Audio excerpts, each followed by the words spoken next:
Welcome to Unfiltered Under 30, the podcast where the next generation of marketing leaders are grabbing the mic and reacting to what's actually happening in this industry. I'm your host, Claire Middleton, and this is a show built on one belief. Sometimes the 25-year-old in the room sees what the 25-year veteran can't. Each episode, we're pulling emerging voices into real conversations about where marketing is headed, how AI is changing the game, and what it actually looks like to build a career as an ambitious 20-something. Let's get into it. Jenny, welcome to Unfiltered Under 30. Thank you so much for joining me today. Thank you. I'm so excited to be here. So let's start right after graduation. Tell us about your journey, your job search, everything. Okay, so picture this. It is 2020. I am sitting in my house on Zoom graduation.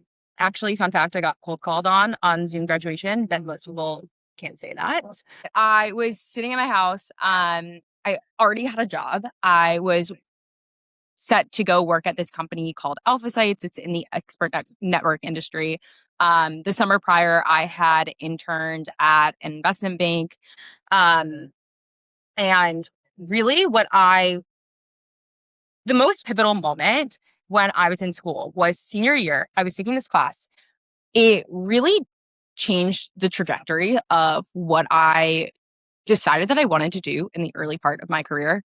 And the way I looked at it was, in the first 5 years, I really wanted to build skills that would then set me up for whatever I decided that I wanted to do later on. And I took this class and we brought in like practitioners in the industry, and it was a finance class. And what I always found super interesting was the professor would call out, and how did you make that deal happen?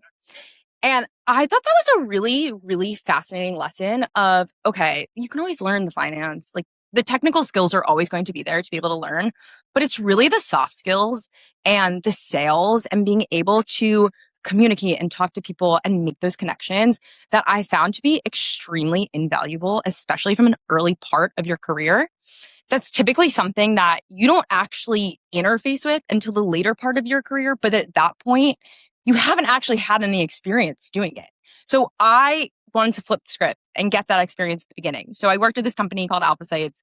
It was in the expert network industry. So it was client service. It was very fast paced, which I really liked. High level of accountability, because it was kind of across, but you sold like expert calls. So you had to like sell a certain amount of calls each month. So I think that was a really great lesson. I always say okay, you have a goal. Doesn't matter what you're doing. You have to hit that goal. And so that was a really, really great experience of, I think in school, you're really taught, okay, you do this, you study, you do the homework, you're going to get a good grade. But that's not how the real world works. And so, it's really up to you to like take that ownership and that initiative of what do you want your life to be. And I think that's an awesome thing. And with that, it's like, okay, you have this goal that you need to hit. What you're doing, the inputs that you're doing are not working. How are you going to change your outputs, your inputs to get the output that you want? And that was probably one of like the most influential pieces. Ultimately, I then pivoted to Grapevine. I wanted to work at a startup. I wanted a place that really valued ownership. And it was a creative job, and I thought it would be a lot of fun. Amazing. Tell us about what GrapevineAI does. So GrapevineAI, we are a performance UGC creative agency. It's a mouthful. Recently acquired by New Engine. Very excited to be part of the New Engine family. But essentially what we do is we have a network of around 800 micro nano content creators. So think 10K or less. And we work with around 100 brands. We do everything is for paid. So it is paid ads that you see on Meta. We do some on TikTok, some on YouTube. We're always trying to get somebody to buy something. That's always the end goal, right? So we do what's called third-party voice. Think of it as we work with these creators. We do all of the scripting, all of the briefing, all of the concepting. Our creators then give us raw assets. From there, we then turn those raw assets into ads. We do the post-production. Then they go live. They launch from the creator's handle. So when you're scrolling on your feed, let's say it's an ad and it says, my handle is like Jenny and the Jets. So it'll say Jenny and the Jets. And it could be an ad where there's actually a handful of ads still to this day running on my handle from the OG days. But it would be an ad running from a creator handle. And the reason we do that is because of this concept called social proof. So social proof essentially means that humans need to hear it from a third party to believe a concept, right? So you can see an ad from a brand, process it, etc. But then you see it from a third party and it's a person and they're talking about their experience. And the way that you digest that is a lot more real and it becomes a lot more believable. Think of it as if you see something online and then you hear your friend talk about something and then you're like, oh, that's very interesting. Maybe I will buy that, right? Mm-hmm. So that's what Grapevine does. Amazing. So tell us your journey at Grapevine AI. So what was your first role and tell us about the teams that you lead today? So when I started Grapevine AI, I was the second hire on the brand success team, which was essentially like our core team. I was one of the earliest hires, but it was really cool because I helped build out the brand success team, and anybody who's in the digital marketing space, the paid ad space, the industry rapidly changes. And I actually knew nothing about paid ads. So I learned everything on the job, which was honestly extremely exciting. I'm just on the pursuit of knowledge. And for me, that was really fun getting to learn, dive in every day. And so with that, helped build out that team. Eventually, I took over our creator team, helped rebuild that from the ground up, and then took over our creative strategy team and our design team. Those are the 4 core teams that are encapsulate our ops. And so with that, also extremely in the weeds with our brand portfolio. I own all of that.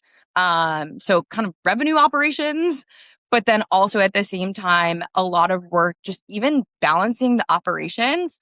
As the industry changed, there's also a different need of we follow what the client wants. So when I started, nobody was really doing video, which is a crazy thing to think about because everybody, of course, is only that's video is so important, right? So when our clients wanted more videos, we had to create a creative strategy team. We didn't have that beforehand. And then with that, the creative strategy team rebalancing our operations. So it wasn't just executionary, what I like to call executionary tunnel vision, right? The reason our company and operations are so successful is because everybody has a shared sense of ownership.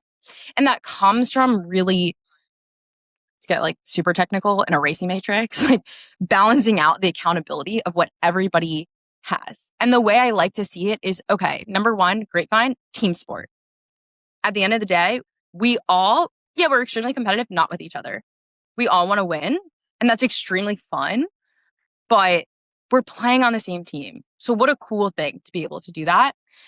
Number 2, everybody needs to be an expert in their own domain. Think of it as you're sitting on a board and everybody has their own expertise that they bring. And that is how you make a winning paid ad. It truly takes a village. And if you think about why it takes a village, think about when you're scrolling on your phone on Instagram, how many ads do you see? It's every 3 or every 2. Exactly. And how many do you click on? Oh, that's a good question. Very few. Right. Exactly. And why? So we are in and it's such a scarcity of attention. So not only do you have to get someone's attention to get them to click on the ad, but then you also have to get them to buy something. A lot of times also, we could be selling something that maybe you don't necessarily need it, But now we have to convince you, not only do you need it, but you need it now, Yeah. right? That is a hard job. We have a really hard job. Everyone thinks marketing, oh, it's easy, it's fun. It is really fun. But it's also, let's call a spade a spade. It is a hard job. You have to be really thoughtful and strategic about everything that you do and hold an extremely high bar if you want to keep winning. Absolutely. So let's talk a little bit about building and scaling your team. So you're one of the first hires. You now have 4 different departments that all kind of report into you. Tell us about how you balance that, what your biggest challenges were with scaling and building a team, and what success looks like for your team today. The biggest challenge we face is really, how do you equally align all the incentives so that it feels like everybody is not only on the same team, but we're on the same playing field. And so what I mean by that is I think it can really easily, when you're in an extremely cross-functional role or cross-functional company, because we're structured in pods. So there's brand success, there's creative strategy, there's creator operations, there's design, all working together for, their various clients, and there's various clients in pods. It can really easily become like a relay race, right? And what happens with the relay race is, okay, well, now who owns it? Who owns the outcome, right?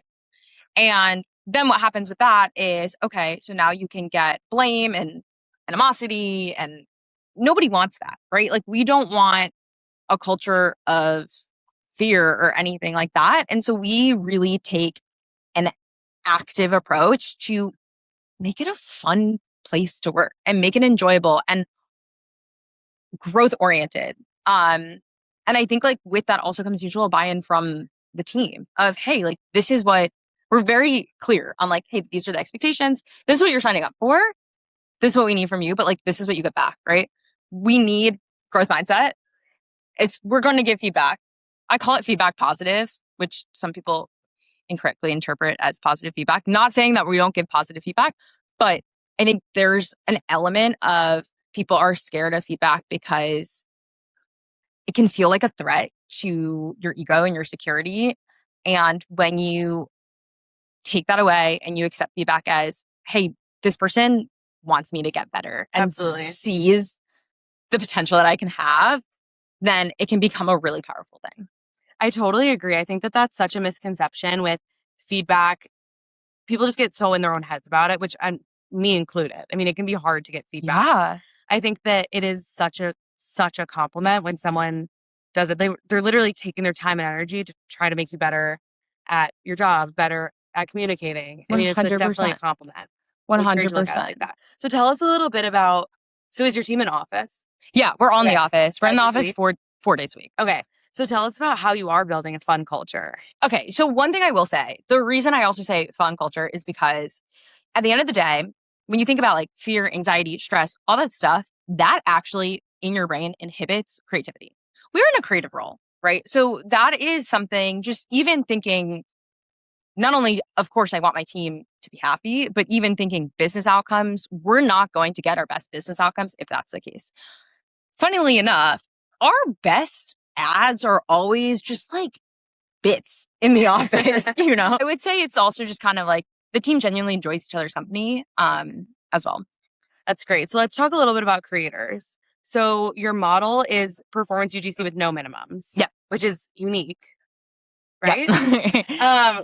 So you've worked with hundreds of brands. Tell us a little bit about what brands and maybe leaders in our space are still fundamentally misunderstanding about today's creators. I think right now, especially in the age of AI, authenticity is the biggest buzzword ever.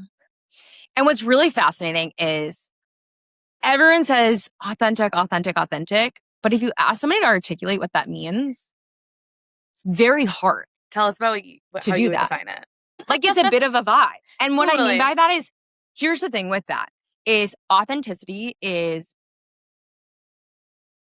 there are creators that can say scripts authentically.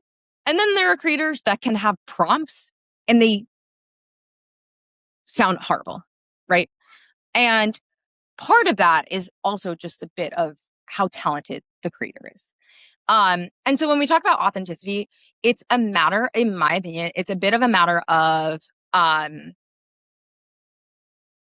body language, intonation.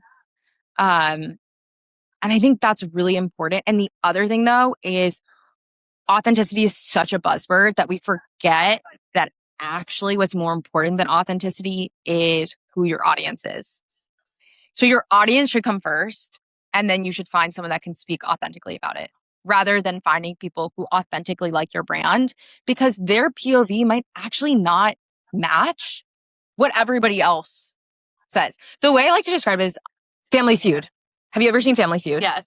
Okay. So you know how Family Feud, they're like, we asked 100 people, and then they rank it based off of, how many people said the same answer. So I always say it like that. I'm like, you want to get the top 3 slots on your Family Feud board. We could be picking out things that in a creative that, maybe some people care about. But if it's on like number 10, that's not going to be a winning ad. That's not going to be an ad that scales, right? And so that's part of the thing with authenticity is you could be finding a creator. If you go authenticity first and then you find Family Feud board number 10, that's not going to scale. But if you go audience first and you find a creator that authentically matches that, that's how you win. It's an amazing analogy. Thank you. I love analogies. Me too. So tell us, if you were advising a brand entering creator marketing for the first time, what's more important, finding the right creator, the right platform, or the right story? Neither. Audience. Again, the audience. Audience. Okay. Audience is so important. Yeah. And honestly, you know where you can find that? Reddit. Your audience is right there. Cut into all the Reddit forums. I love it. Exactly. Okay, before we wrap up, let's talk a little bit about being under 30. Yeah. So what do you think is the biggest misconception older leaders have about how our generation is approaching work and approaching creativity? Here's what I'll say. I think misconceptions come from vast generalizations. So with that, a generalization, oh, Gen Z wants to work less. Oh, Gen Z wants to be remote. Not all Gen Z, right?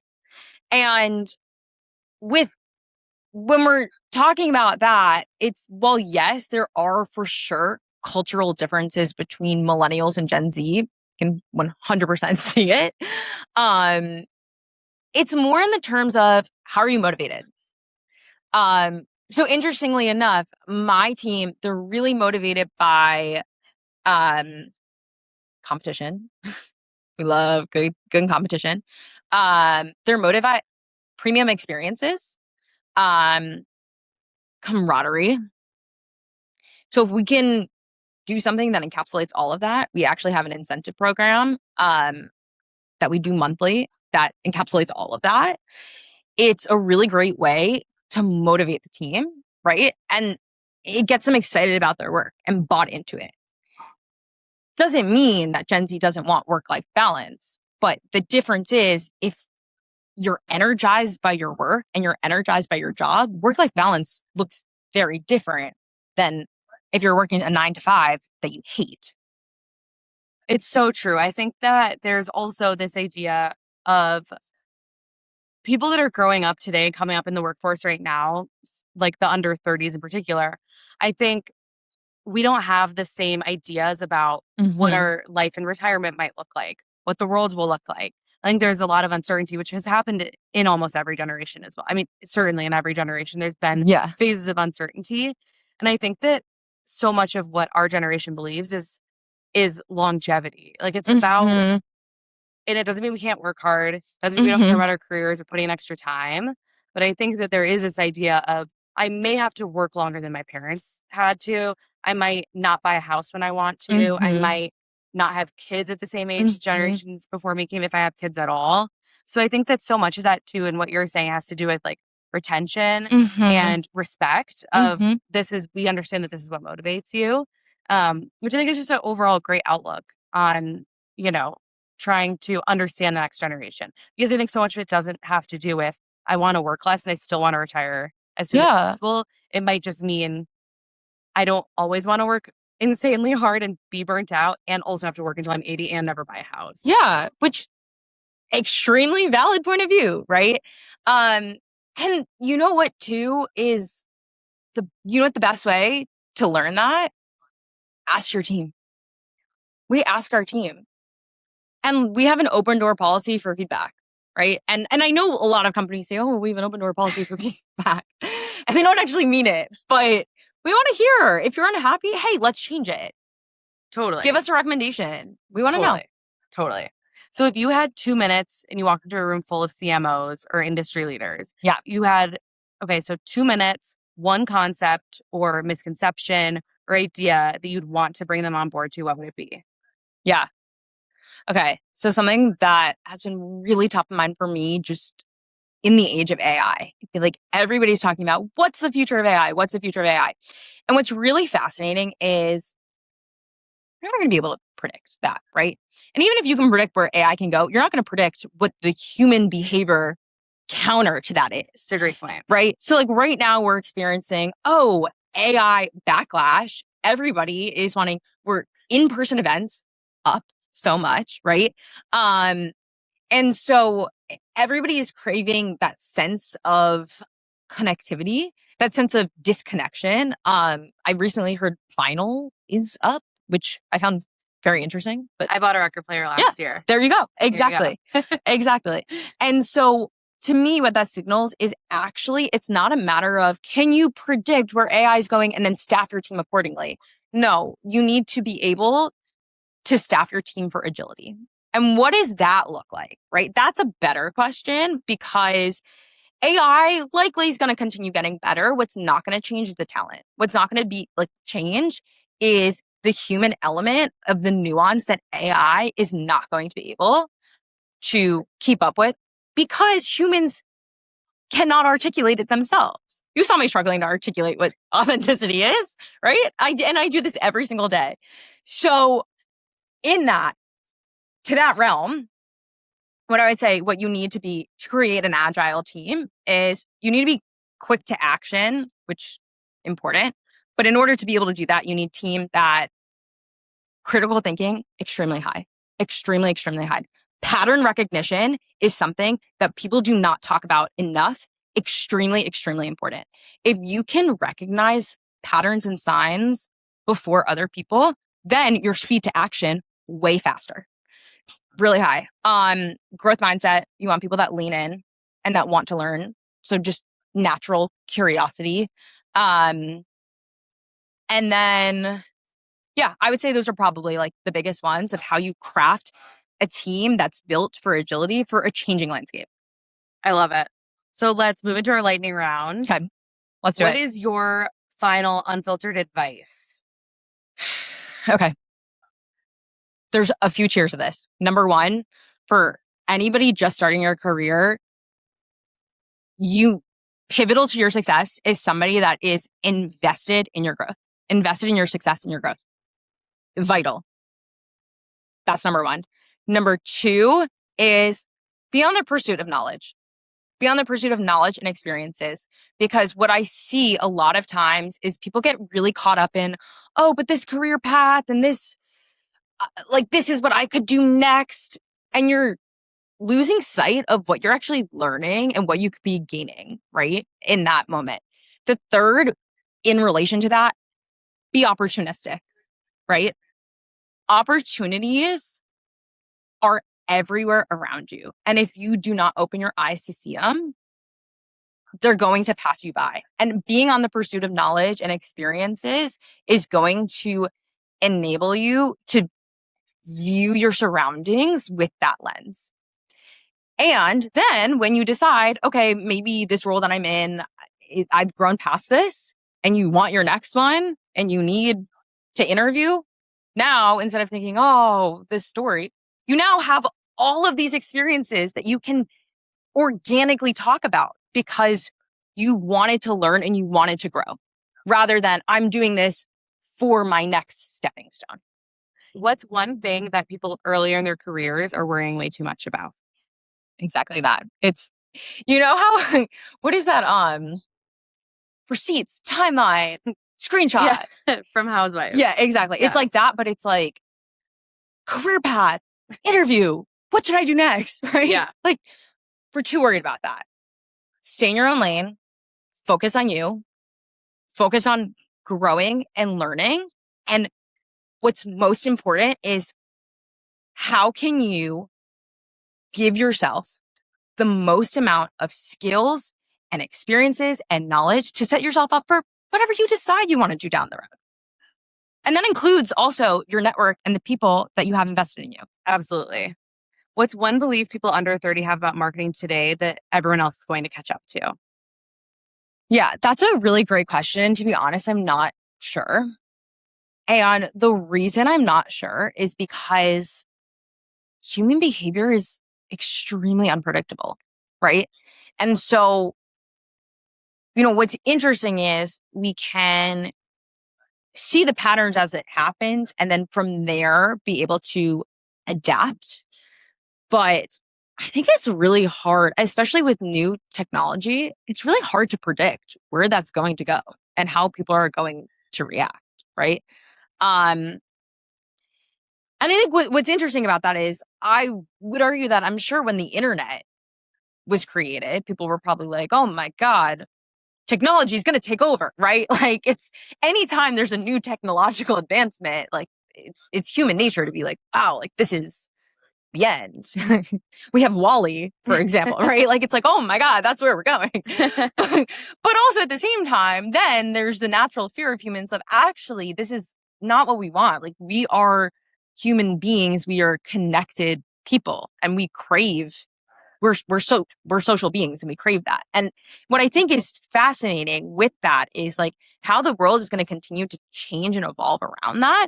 And so like what that could be is, there's still going to be ecosystems of digital, of course. But then it gears more towards, okay, is social media amplifying an in-person thing? Are we doing more